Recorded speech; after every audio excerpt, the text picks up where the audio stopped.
Olá, meu nome é Júlia Albuquerque, eu sou nutróloga pediatra e hoje vou falar de um tema que está bastante em alta, né? Cada vez mais a gente tem se deparado com pessoas vegetarianas e agora muito mais crianças e adolescentes vegetarianos.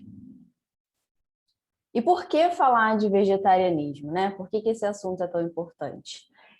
Pesquisas da Ibope, né, de 2018, revelam que aproximadamente 30 milhões de brasileiros se declaram vegetarianos, o que corresponderia a 14% da população. Existe um crescimento de 75% desse número em relação ao ano de 2012, tá? E desses 30 milhões, 7 milhões se declaram veganos.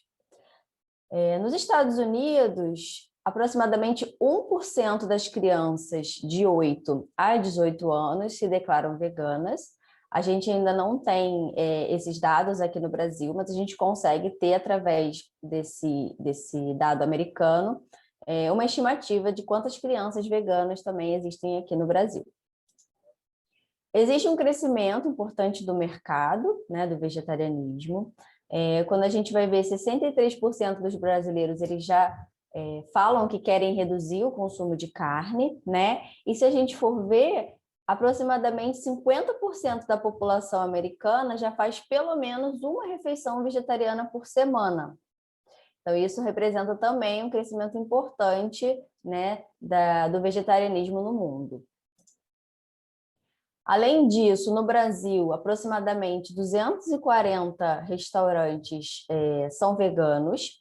O certificado selo vegano ele já contempla mais de 1.000 produtos aqui no nosso país. E de janeiro de 2012 a dezembro de 2017, o volume de buscas pelo termo vegano aumentou 14 vezes no Brasil. E quando a gente está diante de um paciente vegetariano, principalmente de uma criança, né, vegetariana, a gente precisa entender o porquê daquela escolha, né? Existem razões culturais, crenças religiosas, razões éticas, preocupação com o meio ambiente e com os animais, ou o estilo de vida saudável, né? Ou todos esses fatores juntos. Então, a gente precisa, quando a gente está atendendo, a primeira coisa é perguntar o porquê do vegetarianismo, por que você resolveu, né, virar vegetariano. Então, a definição de vegetarianismo, né, é uma dieta com alimentos derivados de plantas, com ou sem ovos, produtos lácteos e ou mel. E aí, quando a gente vai ver dentro do vegetarianismo, existe também uma classificação. Aquele indivíduo que é ovo-lacto vegetariano é aquele indivíduo que consome leite, né, laticínios, leites e derivados, ovo, mas não consome carne. O ovo vegetariano, né, vai ser aquele que consome ovo, os vegetais, mas não consome laticínios nem carne. O lacto vegetariano, o contrário, né, ele consome ainda os alimentos os leites e derivados, mas ovo e carne não entram na dieta deles. E o vegetariano estrito é aquele que não vai consumir nem leite, nem ovo, nem carne, tá? Então, ele não consome nenhum tipo de produto de origem animal. E qual que é a diferença do vegetariano estrito para o vegano, né? Então, o vegano, além dele não consumir, né, na alimentação nenhum produto de origem animal, ele também, através de no vestuário, ele não frequenta zoológico, ele não usa nenhum produto que seja testado em animais. Então, essa é a diferença. Então, quando a gente vai definir o veganismo, né, ele é definido como um modo de viver que busca excluir, na medida do possível e praticável, todas as formas de exploração e crueldade contra os animais, seja na alimentação, no vestuário ou em outras esferas do consumo. Portanto, no âmbito da alimentação, veganismo e vegetarianismo estritos são sinônimos, tá? É importante também a gente definir essa classificação, né, o tipo de vegetariano, porque a gente vai precisar, através da nossa consulta, né, identificar quais são os principais nutrientes que a gente vai ter que ter uma maior atenção quando a gente está diante dessa criança ou desse adolescente. A grande pergunta é possível uma criança ser vegetariana? De acordo com a Associação Dietética Americana, dietas vegetarianas, se adequadamente planejadas, são saudáveis, nutricionalmente adequadas e podem trazer benefícios para a saúde, na prevenção e no tratamento de certas doenças, sendo apropriada para indivíduos durante todas as fases da vida. A Academia Americana de Pediatria e a Sociedade Canadense de Pediatria, né, colocam que uma dieta vegetariana bem balanceada é capaz de promover crescimento e desenvolvimento adequado a crianças e adolescentes. Dietas veganas, a gente sabe que existe uma maior exposição, né, à variedade de alimentos vegetais, o que pode ajudar a estabelecer hábitos saudáveis ao longo da vida, porque a gente tem visto cada vez mais crianças e adolescentes, né, com essa restrição de frutas, legumes, verduras. Então, isso é um ponto positivo. Então, crianças veganas, consequentemente, vão consumir mais frutas e vegetais do que as crianças onívoras.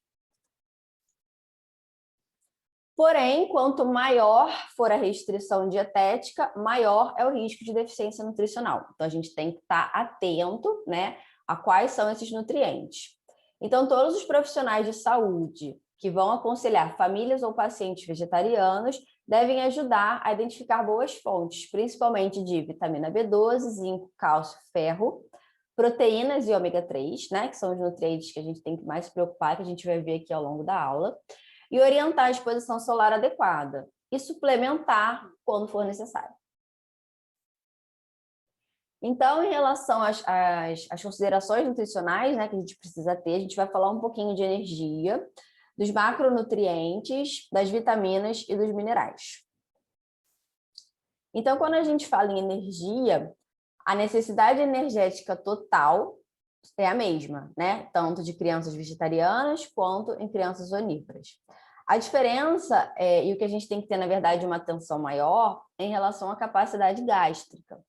Então, a gente sabe que crianças, né, têm uma capacidade gástrica menor do que o adulto. E quanto menor a idade dessa criança, menor é essa capacidade gástrica. E a gente sabe que a alimentação vegetariana ela é muito rica em fibra, né? Além das fibras presentes nas frutas, nos vegetais, a gente acaba consumindo, né, muitos produtos integrais e afins. E aí isso acaba gerando uma saciedade maior, né? E aí uma criança com uma capacidade gástrica pequena e que tem uma saciedade precoce, pode ser que ela coma menos, né? E esse volume energético total que a gente esteja oferecendo não seja suficiente para ela estar crescendo. Então, o ideal é a gente tentar oferecer alimentos, né, com maior densidade energética e mais frequentemente. Outra coisa que é importante é, de repente, em crianças menores, tentar também reduzir essa questão do integral, né? Então, também oferecer, né, o arroz branco, né, de vez em quando arroz branco, arroz integral, macarrão branco, macarrão integral, para a gente não ter esse prejuízo em relação à capacidade gástrica. A recomendação de fibra, né? A gente segue essa regrinha, né? Idade mais 5 é igual a grama de fibra que a gente pode estar oferecendo por dia. Lembrando que no máximo de 25 gramas. Crianças veganas consomem até 3 vezes mais do que o recomendado, e isso pode ser prejudicial, como a gente já viu, porque além desse problema da saciedade, a gente sabe que fibra em excesso pode interferir na absorção de outros nutrientes, como proteínas e minerais, né? Cálcio, zinco e ferro. Em relação à gordura, crianças veganas consomem menos gordura do que as onívoras ou as ovo-lacto-vegetarianas. Isso também pode ser um problema, né? Porque a gente sabe que existe dentro do volume energético total, que é o VET, uma quantidade que a gente precisa oferecer de gordura para a criança. Porque gordura é importante, né, para síntese de hormônios, síntese de membrana celular. Então, se a gente está oferecendo menos de 25% do VET, isso pode gerar um comprometimento do crescimento. Se essa oferta diminui ainda para 15%, a gente pode ter uma deficiência de ácido graxo essencial, e aí isso pode também comprometer o desenvolvimento dessa criança, tá?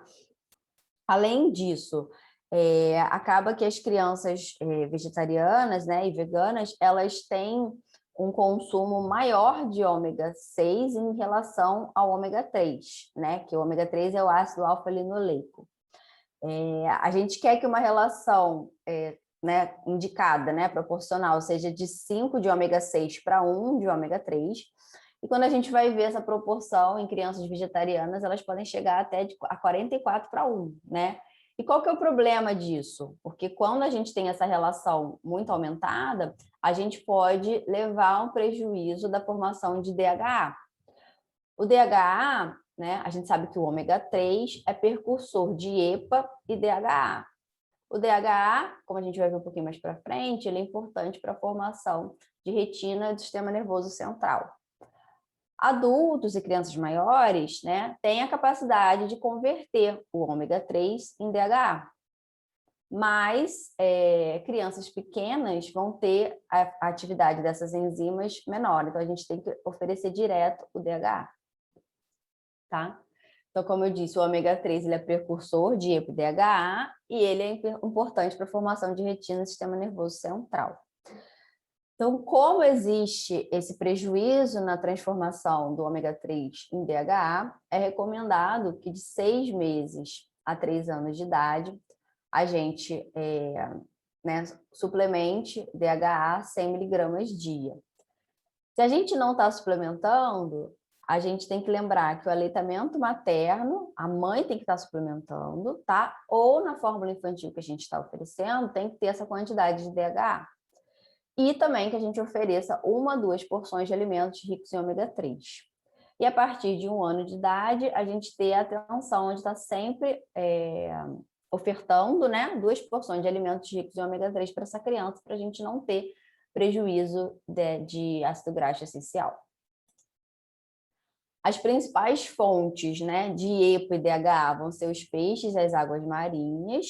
E quando a gente fala de fontes de ômega 3, né, de origem vegetal, porque a gente não tem EPA e DHA de fonte, né, de origem vegetal, só o ômega 3, o precursor. Então, é óleo de soja, canola, linhaça, chia, soja e nozes, tá? E quando a gente vai ver o teor de ômega 3 nesses alimentos, a gente vê que o óleo de linhaça, ele é bem rico, né, em ômega 3. Uma colher de chá de óleo de linhaça tem aproximadamente 2,7 gramas de ômega 3, né, o que equivaleria a uma porção. E semente de linhaça moída, uma colher de sopa tem aproximadamente 1,9 a 2,2 gramas de ômega 3, tá? Então, isso é importante a gente ter essa noção e saber quanto a gente tem que ofertar na alimentação daquela criança para a gente não ter esse prejuízo. Em relação à proteína, né? Fontes de proteína vegetal. Existem, sim, fontes de proteína vegetal, né? A gente sabe que as leguminosas, como ervilha, lentilha, feijão, grão de bico, os cereais, nozes, sementes e o tofu, né? Eles são fontes de proteína vegetal. Porém, essas proteínas, elas têm um perfil de aminoácido menos diversificado do que a proteína animal. Além disso, a digestibilidade da proteína vegetal ela é menor que a proteína animal, né? O que é a digestibilidade? É quanto daquela proteína que a gente ingeriu vai realmente ser absorvida do nosso trato gastrointestinal. Então, a gente sabe que ela já vai ser menos absorvida do que a proteína animal. Então, para a gente corrigir essa menor digestibilidade, a gente tem que ajustar, quando a gente vai fazer o cálculo lá de quantos gramas de proteína a gente vai estar dando por dia, a gente tem que, quando a gente está falando de uma criança vegetariana e que né, só utiliza fonte de proteína vegetal, a gente tem que fazer um ajuste de 10 a 15%. E além disso, né, a gente sabe que a proteína vegetal ela também tem uma menor biodisponibilidade, que é aquele perfil de aminoácido, né, em relação a aminoácidos, a diversificação de aminoácidos dentro daquela proteína. Então, para a gente também corrigir essa composição de aminoácidos, a gente tem que oferecer um pouquinho mais, né, dessa fonte proteica. E quanto menor a idade da criança, menor Perdão, quanto menor a idade da criança, maior tem que ser esse ajuste, né? Porque a gente sabe que quanto menor a criança, maior é a carga de proteína que a gente tem que estar dando em relação ao peso dela, porque ela está precisando crescer, ela está precisando desenvolver. Então, a gente tem que se preocupar também com essa questão da correção. Aqui um exemplo, né? Se a gente pegar aqui, né, uma criança, por exemplo, de 2 a 3 anos, que pesa 13 quilos, né? A gente tem uma meta de oferecer 1,4 a 1,6 grama quilo dia de proteína, tá? E aí, quando a gente vai ver a diferença, se a gente estiver oferecendo a proteína vegetal, né, para crianças não vegetarianas ou não veganas, a gente estaria dando 16 gramas por dia. E quando a gente está falando de recomendação proteica de criança vegana, a gente tem já um aumento, né? Então, ao invés de 16 gramas, a gente tem que estar oferecendo 18 a 21 gramas, né? Quando a gente está fazendo o cálculo daquela alimentação. Então, em relação à proteína, qualidade, digestibilidade, composição de aminoácido essencial dessas fontes é muito variável, né? E para a gente conseguir garantir essa oferta essa oferta adequada de aminoácido essencial, a gente tem que garantir um consumo bem variado de todos os grupos, né, de proteína vegetal. Em relação a ferro, a deficiência de ferro ela é a carência nutricional mais comum da infância, né, independente se a criança é vegetariana ou onívora. E a gente tem uma recomendação de que a ingestão de ferro por vegetarianas seja 1,8 a 2 vezes maior. Por que isso? Né? Porque a gente sabe que o ferro de origem vegetal é ferro não M, né? Então ele tem uma absorção mais prejudicada, né? Porque existem fatores antinutricionais, como fitatos, taninos e fibras, que podem estar prejudicando essa absorção de ferro, né? Então a gente recomenda que a gente evite também dar esses fatores antinutricionais juntos, né, com o ferro. E que a gente também, para aumentar a absorção do ferro não M, a gente ofereça alimentos ricos em vitamina C juntos com os alimentos ricos em ferro. Então, um exemplo, né? Sabe que feijão é rico em ferro, então, de repente, ali durante o almoço ou de sobremesa, a gente está oferecendo algum alimento rico em vitamina C para a gente ajudar na absorção do ferro desses alimentos. Tá? Então, é importante a gente ter um planejamento dietético para conseguir garantir a melhor absorção e boas fontes de ferro. Se a gente está vendo que uma dieta é baixa em ferro, é importante que a gente tenha uma avaliação laboratorial, porque a anemia ferropriva ela é prejudicial tanto no crescimento quanto no desenvolvimento das crianças, tá? E a SBP, né, lembrando que ela recomenda a suplementação de ferro de 3 meses a 2 anos de vida. Isso em qualquer criança, tá? Até nas crianças que fazem o consumo de carne também. E quando a gente vai ver o teor de ferro nos alimentos, né, a gente tem que também se preocupar com a biodisponibilidade. Então, quando a gente vai ver, por exemplo, os alimentos, né, as carnes, né, peixes, aves, elas têm um teor grande de ferro e uma alta biodisponibilidade, mas aí quando a gente vai ver também alguns alimentos de origem vegetal, a gente vê que até tem um teor grande de ferro, mas com uma baixa biodisponibilidade. Então, a gente tem que estar sempre tentando oferecer alimentos que tenham uma alta biodisponibilidade. Em relação ao zinco, né, as fontes de proteína animal, elas já correspondem a 50% das necessidades diárias de zinco, né? Lembrar que o leite materno ele é fonte de zinco até 7 meses de vida, tá? E as principais fontes vegetais de zinco vão ser as leguminosas, os cereais integrais, soja, as nozes e a castanha, tá?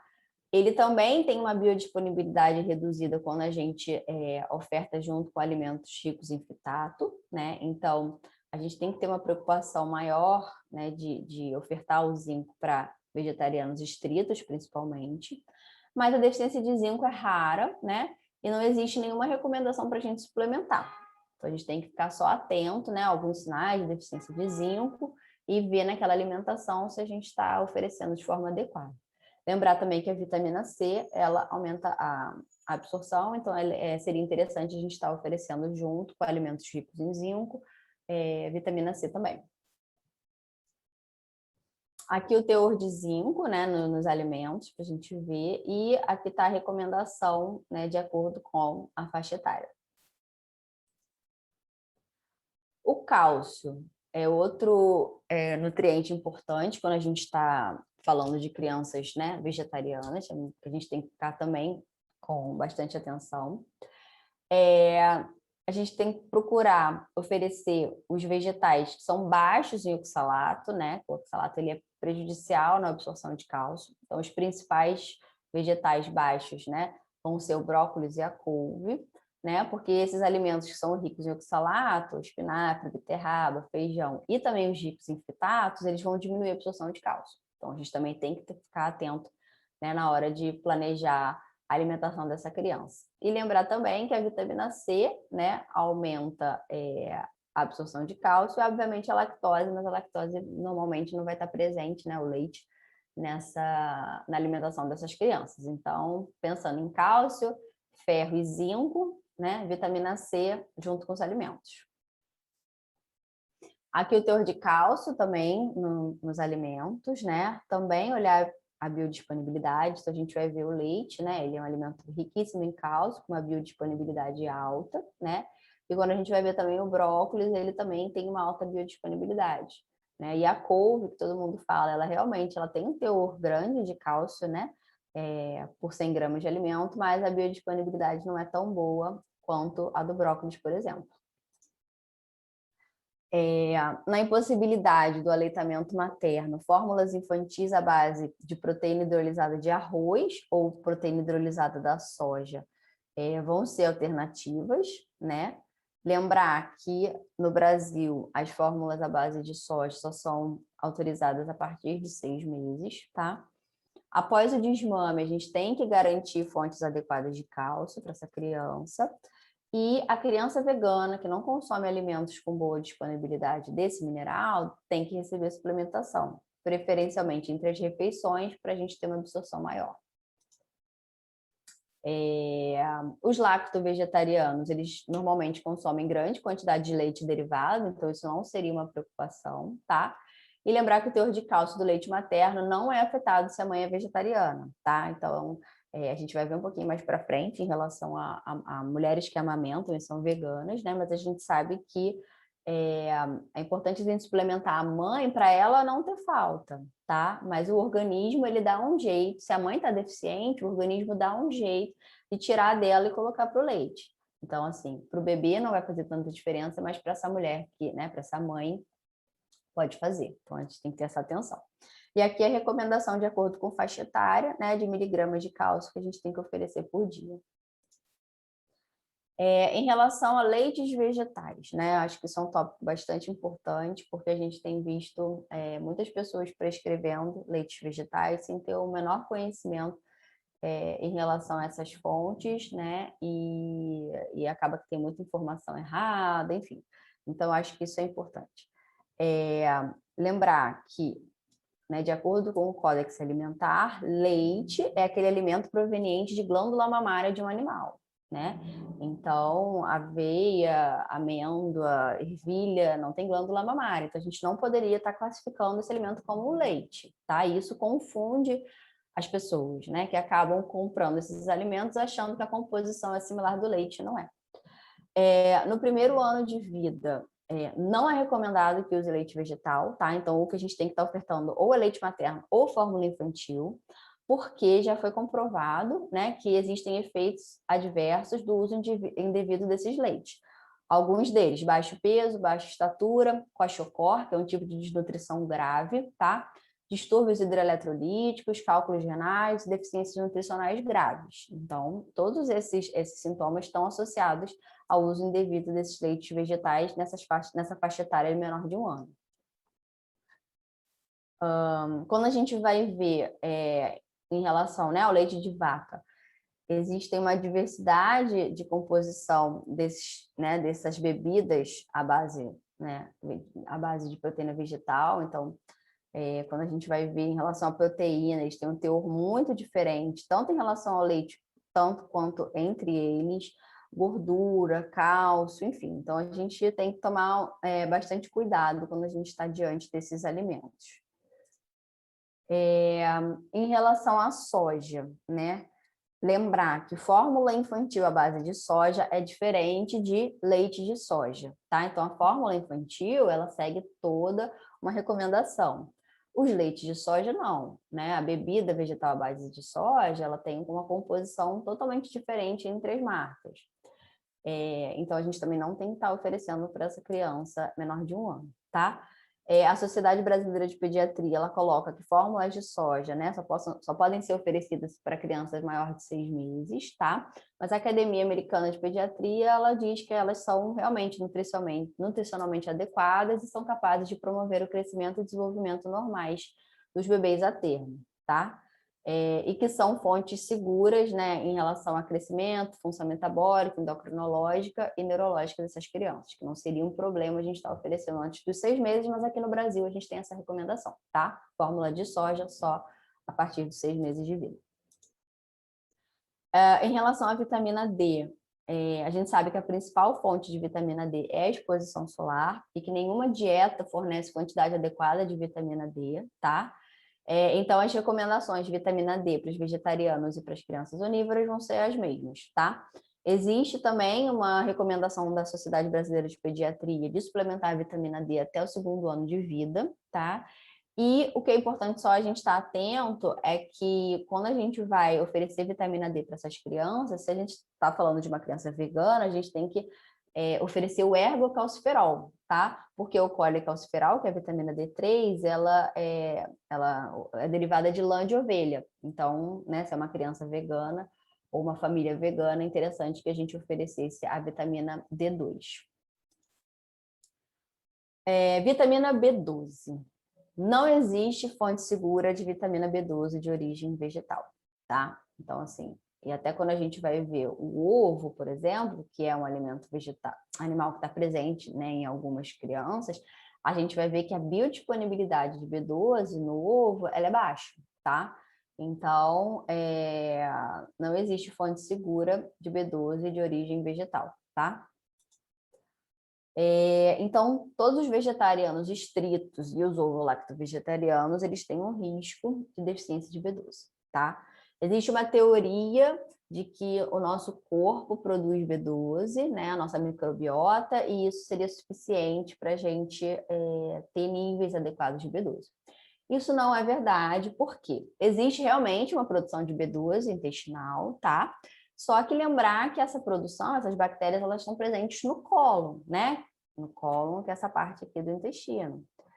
E a vitamina B12, ela é absorvida, né, no intestino delgado, né? Principalmente aqui na parte final do delgado. Então, como é que a gente vai produzir aqui e vai estar absorvendo aqui, né? Então, isso não é uma verdade, então a gente não pode se basear nessa teoria.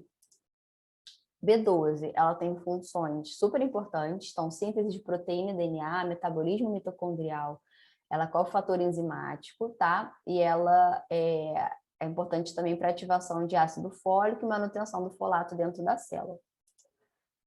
Então, B12, a gente, né, tem que suplementar. Quais são os vegetarianos que precisam realmente de suplementação? Então, todas as gestantes, a gente tem que, mesmo as vegetarianas, então a gente tem que suplementar. Todas as mulheres que estão amamentando, todas as crianças, os veganos e os vegetarianos que utilizam ovos e leite, né, mas de forma irregular, mas eu acho que essa recomendação aqui não fica meio confusa, né, porque ela é uma recomendação americana. Então, a gente sabe que nos Estados Unidos eles têm alimentos enriquecidos com B12, que nem a gente tem no Brasil com cálcio, né? Então, eu acho que essa recomendação aqui não vale aqui para a população brasileira. Então, assim, gestante, mulher amamentando, todas as crianças e todos os indivíduos veganos, a gente tem que suplementar B12, tá? Para lactentes veganos, a gente inicia a suplementação de B12 a partir da introdução da alimentação complementar, tá? A gente vai dar antes se a mãe não está suplementando, tá? Então, se a mulher, até os 6 meses, né, que é quando a gente recomenda a amamentação exclusiva, ela suplementa B12, o bebê não precisa suplementar. Começou a alimentação complementar, a gente dá B12, tá? E a recomendação é que a gente suplemente 5 a 10 microgramas por dia, tá? Para essas crianças pequenas. Ou 3 porções de alimentos fortificados, mas que a gente viu que não é uma realidade do Brasil, né? Que a gente não tem esses produtos fortificados com B12. E lembrar de não fazer suplementação em polivitamínico, tem que ser a B12 pura, tá? Porque a B12 dentro desses polivitamínicos, ela tem uma biodisponibilidade menor. Então, a gente tem que suplementar a B12 sozinha. Aqui, alguns esquemas, né, de recomendação de suplementação para a gente manter os níveis adequados de B12. Então, esquemas de doses diárias, doses semanais, tá? Então, tem várias formas que a gente pode suplementar. E lembrar que dietas vegetarianas são ricas em ácido fólico, né? O que pode mascarar uma anemia por deficiência de B12 e a gente pode estar tendo um risco né, de comprometimento neurológico dessa criança. Existe também, né, quando a gente vai ver os níveis, né, no laboratório de normalidade de B12, a gente tem uma faixa de normalidade muito grande, né? Normalmente vai ali de 290 a 800, né? E a gente sabe que quando a gente está dosando essa B12, a gente está dosando também formas que não são ativas de B12. Né? Então, existem 3 carreadores de B12. Quando a gente dosa a B12 total, a gente está dosando tanto a forma ativa quanto a forma inativa. Então, para a gente ter uma segurança de que o nível ideal de B12 a gente consiga também através da forma, né, seja das formas ativas, a gente quer que dentro daquele valor de laboratório, a gente tenha uma B12, né, acima desses valores aqui, tá? Abaixo disso é importante a gente tratar. E além disso, existem outros marcadores também que a gente pode fazer, como homocisteína, ácido metilmalônico e holotranscobalamina, tá? Isso aqui é mais difícil a gente conseguir colher, mas a gente quer que, né, além desses níveis maiores de B12, a gente quer também que a homocisteína, né, esteja abaixo de 10 e o ácido metilmalônico abaixo de 271, tá? Então, esses são outros fatores indiretos que a gente pode estar dosando. Em relação a adolescentes, né, e vegetarianismo, a gente tem que ter um planejamento da dieta, né, para a gente ter uma saúde corporal e mental. Tem que ter um cuidado em relação à ingestão de cálcio, né? Porque a gente sabe que na adolescência a gente vai ter o pico de massa óssea, então a gente precisa estar ofertando mais cálcio para aquela população. Então, se não está conseguindo através da alimentação, a gente tem que suplementar, tá? Tomar cuidado, porque às vezes um início de um vegetarianismo na adolescência pode estar mascarando um distúrbio alimentar, então a gente tem que ficar atento, tá? E esses adolescentes, eles têm maior risco de deficiência nutricional se eles têm uma decisão repentina e sem informação adequada. Então, é importante que tenham acompanhamento profissional, tá? Lembrando aqui, por exemplo, né, que batata frita é vegana, né? Então, assim, mas não necessariamente ser vegetariano e ser vegano é ser saudável. Em relação à lactação, a gente sabe que quando a mulher está amamentando, ela precisa de aproximadamente 500 calorias dia extra, né? Isso em relação ao que ela consumia antes dela estar amamentando. A gente tem um aporte proteico maior também para a mulher que está amamentando, tá? Isso independente se ela tem uma dieta vegetariana ou não. E lembrar que as vitaminas lipohidrossolúveis são secretadas no leite materno, né? E seus níveis são reduzidos quando existe uma deficiência materna. E o cálcio, o ferro e o zinco no leite, eles independem dos níveis séricos da dieta da mãe. Então, é aquilo que eu falei, o organismo dá um jeito de tirar da mãe e colocar para o bebê, mas pode ser que essa mãe fique deficiente, né? Então, a gente também tem que ter atenção para essa mulher que a gente está atendendo. Então, os níveis de cálcio não são afetados, né? Se a mulher é vegana, mas será que a gente tem que suplementar ela, né? A qualidade da dieta consumida pela mãe influencia a composição de ácido graxo do leite humano, tá? Então, é importante também que essa mulher suplemente o DHA quando ela está amamentando, né? Que a gente falou anteriormente. E lembrar que a gente tem que ter uma preocupação também em relação à ingestão proteica, né? Então, essa mulher que está consumindo fonte de proteína vegetal, ela tem que ter um aumento ainda maior. Aqui são as recomendações, né, da gente suplementar quando a mulher está amamentando e ela é vegana, né? Então, suplementar DHA, vitamina D, cálcio, B12 sempre, e avaliar se ela precisa de algum outro polivitamínico. Então, as considerações finais, né? Lembrar que quando a mulher está amamentando, a gente tem que, né, suplementar ela, né? Quando a criança está em aleitamento materno exclusivo, a gente tem que suplementar a mãe. B12 em criança, a gente sempre vai suplementar, tá? Existe um requerimento proteico maior, né, dessas crianças, porque a gente sabe que existe uma baixa biodisponibilidade da proteína vegetal. Ferro e vitamina D, a gente vai suplementar para as crianças de acordo com a recomendação do SBP, né? Então, até 2 anos a gente suplementa. Garantir o consumo de alimentos com ácidos graxos ômega 3, ferro e cálcio, tá? Atenção à necessidade de suplementação de nutrientes específicos, quando a gente vê que essa dieta não está sendo suficiente. E importante, né, a gente monitorar de forma cuidadosa o crescimento e desenvolvimento desses pacientes e fazer o planejamento nutricional adequado.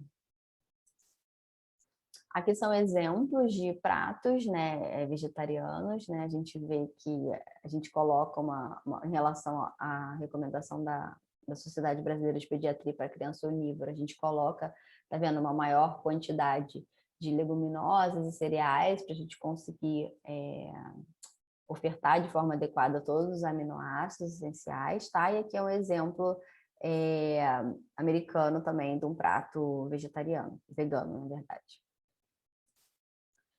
Então, a orientação do pediatra, né, quanto à oferta de calorias adequadas, suplementação de micronutrientes e vitaminas quando for indicado, e o acompanhamento criterioso é importante para a gente garantir o crescimento e desenvolvimento adequado dessas crianças, tá? Então, é isso que eu tinha para falar. Então, qualquer dúvida, depois acho que meu e-mail fica, né? Vou deixar meu e-mail de contato com vocês e qualquer dúvida vocês podem me mandar, tá bom? Muito obrigada pela atenção de todos.